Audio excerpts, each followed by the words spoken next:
Halo,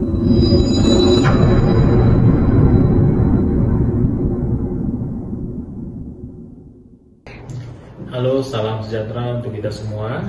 Perkenalkan, nama saya Wesley Manander Segian. Saya merupakan dosen di Prodi Manajemen Rekayasa, Fakultas Teknik Industri, Institut Teknologi DL. Pada kesempatan kali ini, saya membuat video untuk PDD, UKTPT, bidang pengajaran untuk keperluan sertifikasi dosen. Pada kesempatan kali ini, saya akan menjelaskan mata kuliah yang saya ampu, yaitu mata kuliah Ekonomika Teknik atau yang disingkat dengan Ekotek, berdasarkan kriteria ekonomi. Rincian materi pembelajaran pada mata kuliah ini adalah Fundamentals of Engineering Economics, Cash Flow Analysis, Investment and Alternative Analysis, Risks, Depreciation and Replacement, Advanced Topic in Engineering Economics. Adapun buku rujukan atau buku pustaka yang digunakan pada mata kuliah ini adalah Newnet et al. Dengan judul Engineering Economy Analysis, edisi ke-12, Oxford University Press. Mata kuliah ini terdiri dari 3 SKS dan CPL yang dibebankan ke mata kuliah ini ada 2, yaitu kemampuan dalam menerapkan pengetahuan matematika, sains, teknologi informasi, dan teknik dalam konteks manajemen rekayasa. CPL yang kedua adalah kemampuan dalam mengidentifikasi, merumuskan, menganalisis, dan memecahkan masalah manajemen rekayasa. Adapun CPMK pada mata kuliah ini ada 6. Yang pertama adalah mahasiswa memahami konsep dasar ekonomika teknik, klasifikasi biaya, dan estimasi biaya. Yang kedua, mahasiswa memahami konsep nilai waktu dari uang. Yang ketiga, mahasiswa dapat menganalisis nilai uang pada masa sekarang, seragam tahunan, dan masa mendatang. Yang keempat, mahasiswa dapat mengambil keputusan berdasarkan indikator analisis ekonomi. Yang kelima, mahasiswa memahami konsep analisis sensitivitas dan ketidakpastian. Dan yang keenam dan yang terakhir adalah mahasiswa dapat melakukan analisis kelayakan berdasarkan faktor ekonomi dan sosial lingkungan. Topik-topik pada setiap pertemuan pada mata kuliah ini, di minggu pertama itu adalah Introduction to Engineering Economics, di minggu kedua adalah Engineering Cost and Cost Estimating, kemudian minggu ketiga Interest and Equivalence, kemudian pada minggu keempat Equivalence for Reviewed Cash Flow, minggu kelima Present Worth Analysis, minggu ke-6 Annual Cash Flow Analysis, minggu ke-7 Rate of Return Analysis. Pada minggu ke-8 dilakukan evaluasi melalui ujian tengah semester. Pada minggu ke-8 topiknya adalah Choosing the Best Alternative, minggu ke-9 Other Analysis Techniques, minggu ke-10 Uncertainty in Feature Analysis, minggu ke-11 Depreciation and Income Tax, minggu ke-12 Replacement Analysis, minggu ke-13 Inflation and Pricing, dan minggu terakhir atau minggu ke-14 adalah Accounting and Engineering Economy. Pada minggu ke-15 dilakukan assessment lagi berupa ujian akhir semester. Mata kuliah ini juga mengambil konsep project based learning, di mana setiap mahasiswa akan membentuk kelompok dan membuat project masing-masing kelompok dan dikumpulkan dan diasesmen sebagai nilai komponen nilai pada mata kuliah ini. Deskripsi singkat mata kuliah Ekonomika Teknik adalah pada mata kuliah ini diberikan pemahaman tentang prinsip-prinsip dasar ekonomika teknik yang diterapkan dalam proses pengambilan keputusan di bidang teknik dan manajemen rekayasa. Mahasiswa akan belajar tentang bagaimana teknik dan metode analisis dapat digunakan untuk mengevaluasi dan memilih alternatif terbaik berdasarkan kriteria ekonomi. Penilaian pada mata kuliah ini terdiri dari 5 jenis. Yang pertama adalah berupa tugas dengan bobot 15%, kuis 10%, UTS 25%, UAS 25%, dan proyek akhir berupa proyek kelompok itu sebesar 25%. Adapun rentang nilai untuk nilai A atau grade A, nilainya lebih besar dari 79,5, nilai AB antara 72 sampai 79,5, nilai B 64,5 sampai 72, nilai BC 57 sampai 64,5, nilai C 49,5 sampai 57, D 34 sampai 49,5, dan E lebih kecil dari 34. Nah, selanjutnya adalah video pembelajaran. Oke, selamat siang semuanya. Apa kabar hari ini? Sudah makan siang? Gimana? Oke, baik, kita mulai. Topik kita pada minggu ini adalah Krishna analisis, ya. Jadi kalau kita coba resume, ya, ini adalah rangkuman dari apa yang sudah kita pelajari di minggu sebelumnya. Kata kuncinya sebenarnya ada tiga titik yang perlu kita pahami, ya, yaitu kondisi pada titik P, R, dan A. Ya. Cara mudah untuk memahami atau mengetahui, ya, materi yang sudah kita pelajari sebelumnya adalah kondisi di mana pada saat P kita cari dan diketahui R, maka kita bisa mencarinya dengan rumus R di N, ya. Sama halnya dengan titik R, ya. Pada saat kita mencari nilai R dan diketahui P, maka rumusnya adalah FRB di N. Kemudian titik satu lagi adalah A. Nah, pada saat kita tahu A, maka yang diketahui ada dua, apakah titik R atau titik P.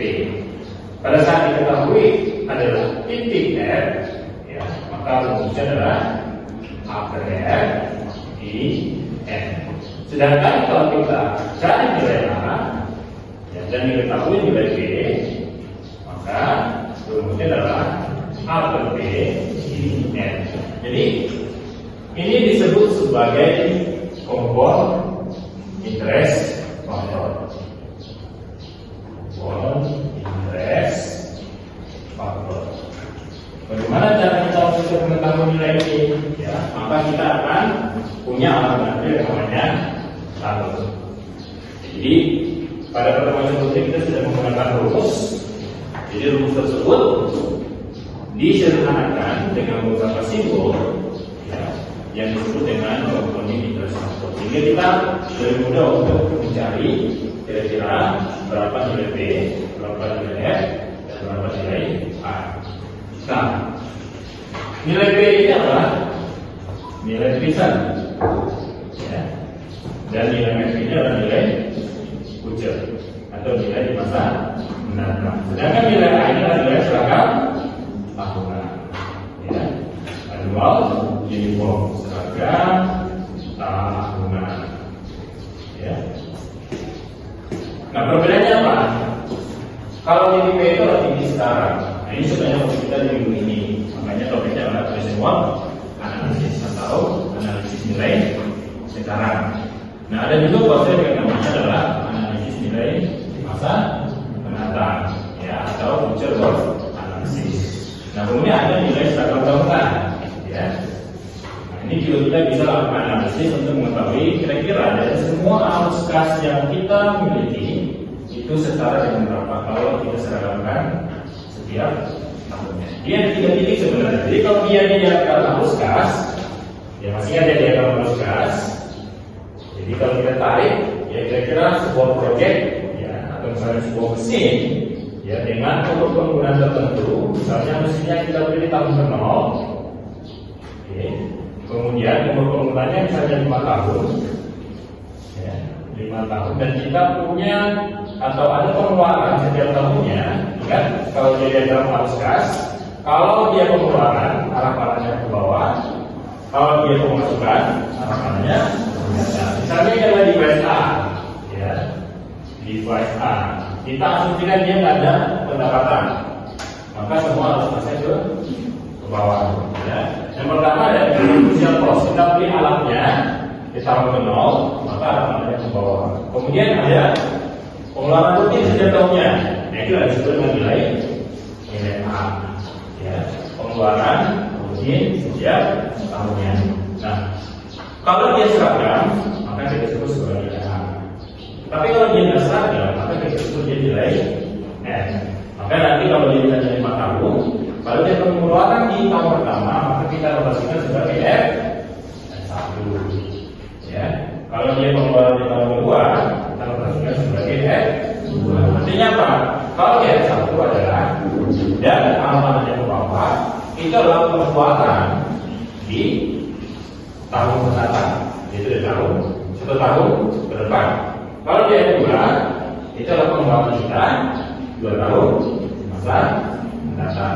Kalau dia 3, itu adalah pengeluaran kita 3 tahun masa.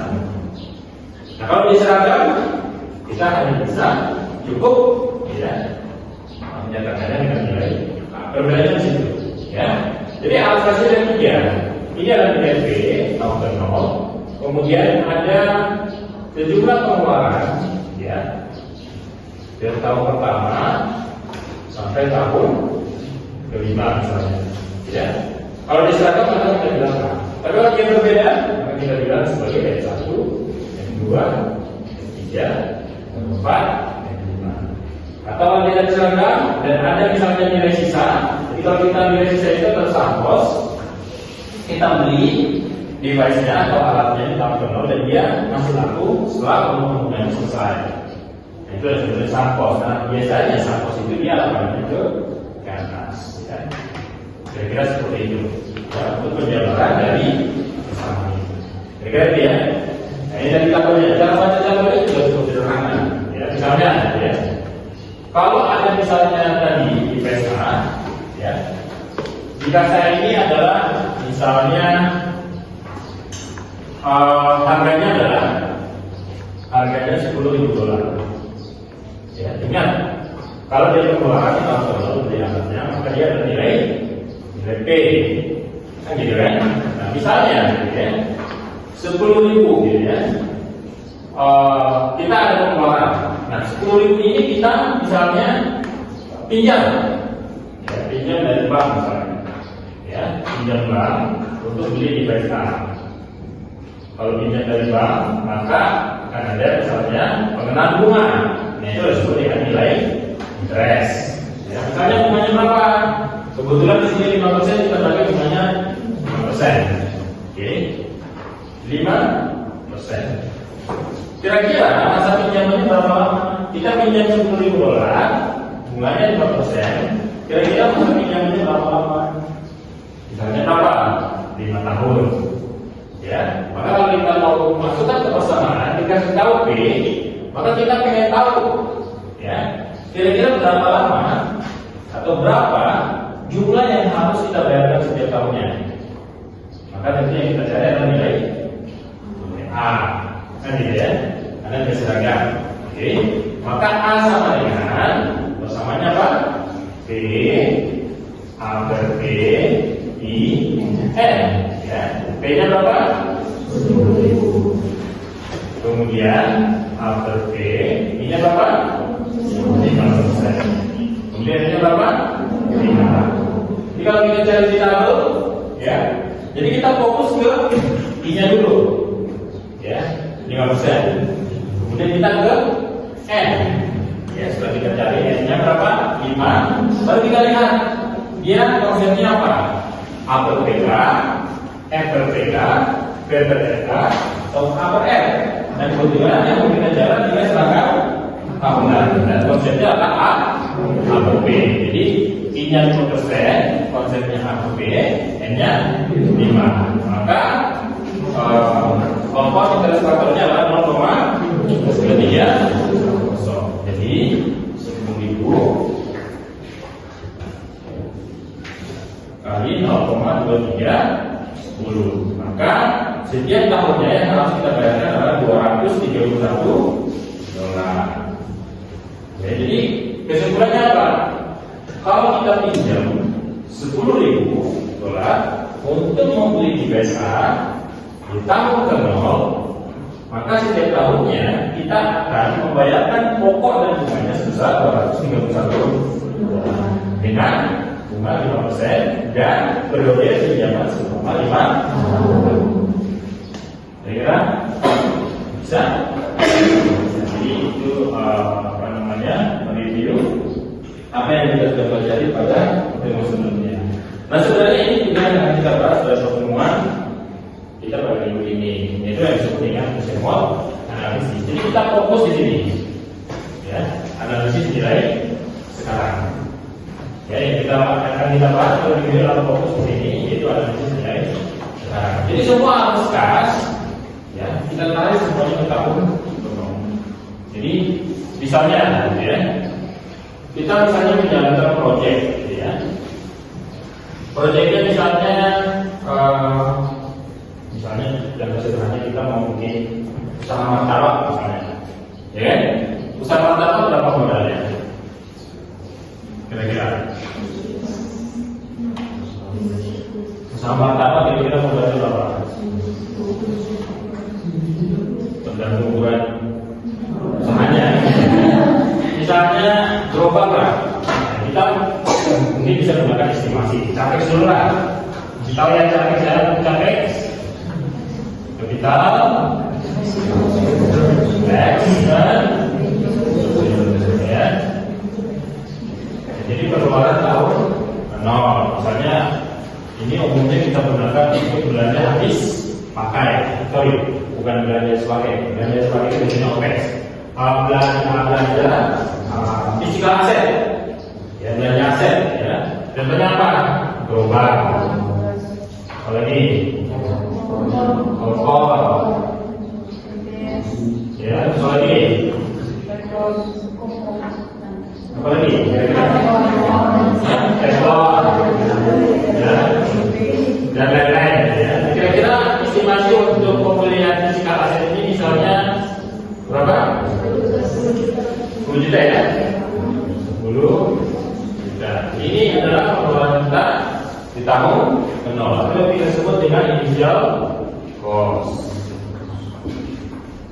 Atau kadang-kadang kita sebut juga dengan initial investment. Jadi kita biaya modalnya adalah 10 juta. Nah, ingat tadi kalau kita melakukan yang namanya analisis dari sekarang, kita harus melakukan analisis namanya cash flow-nya dulu. Ya, cash flow-nya ingat tadi cash flow ada dua, ya positif dan negatif. Harus kas positif, harus kas negatif. Kalau positif berarti tidak penerimaan. Kalau negatif dia adalah pengeluaran. Berarti ini apa? Pengeluaran. Kan ya? Nah, apalagi selain komponen capex yang masuk pengeluaran, OPEX adalah belanja modal habis pakai, ya. Contohnya apa? Yang belanja habis pakai.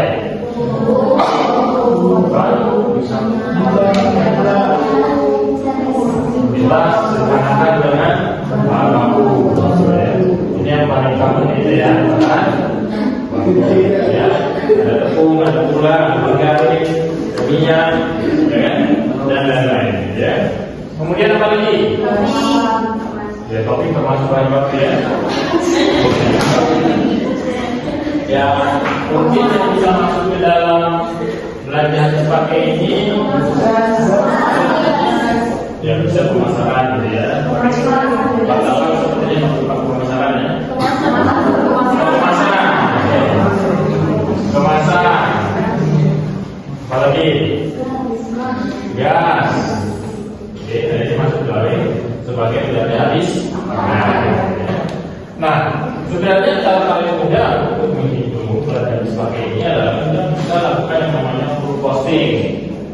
Ya, kita hitung nih kebutuhan, ya, bahan baku atau komponen biaya habis untuk satu piece misalnya. Ya, itu biasanya disebut dengan metode full costing. Ya, jadi kita estimate aja misalnya satu piece martabak itu berapa sih? Atau istilah yang paling umum kita kenal dengan istilah HPP. Benar-benar HPP ya. HPP. Harga produksi. Nah, biasanya disebut dengan COGS juga nih, ya kan? Cost of goods sold. Misalnya satu piece gitu ya. Sebenarnya dengan metode estimasi kita bisa tentukan, ya, berapa sih HPP satu piece martabak? Gitu ya. Ya, kita estimasi misalnya satu martabak itu HPP-nya adalah 5.000, masuk ya? 5.000. Oke. Nah, harga jualnya berapa? Berapa? Harga jualnya berapa?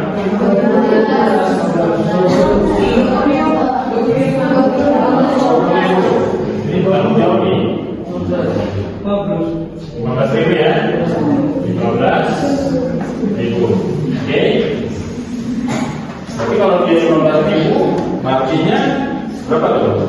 300% marginnya. Oke.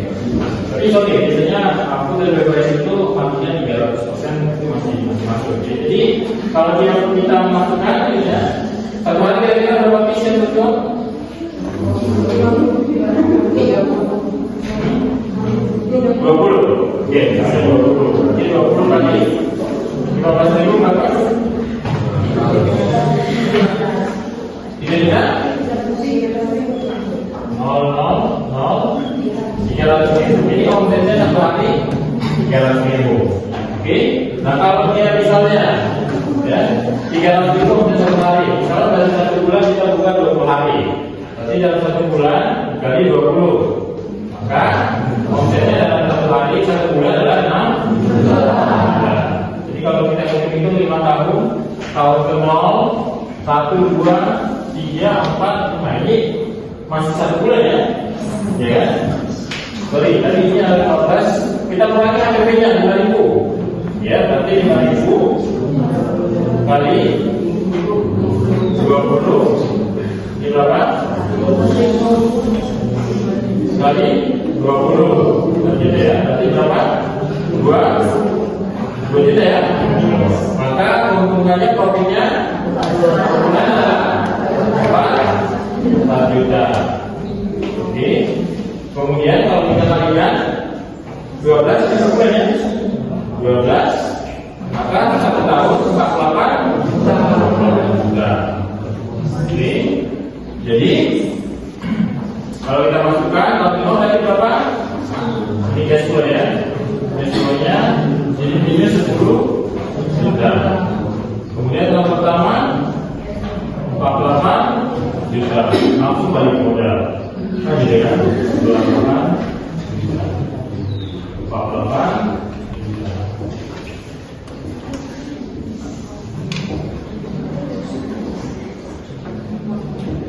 Jadi kalau kita berbicara ratio analisis, jadi 48 juta ini kita tarik ke tahun ke 0 semuanya dari tahun pertama sampai tahun ke 5. Kemudian pada akhirnya nanti kita cari yang disebut dengan NPW atau net present value. Jika akumulasi semua nilai berapa, maka itulah nilai NPW-nya. Nilai NPW ini juga yang sering mungkin familiar kita dengar dengan istilah NPV atau net present value. Jadi kira-kira konsepnya seperti itu. Oke? Kira-kira bisa? Kira sudah ya mengenai pertemuan kita pada minggu ini.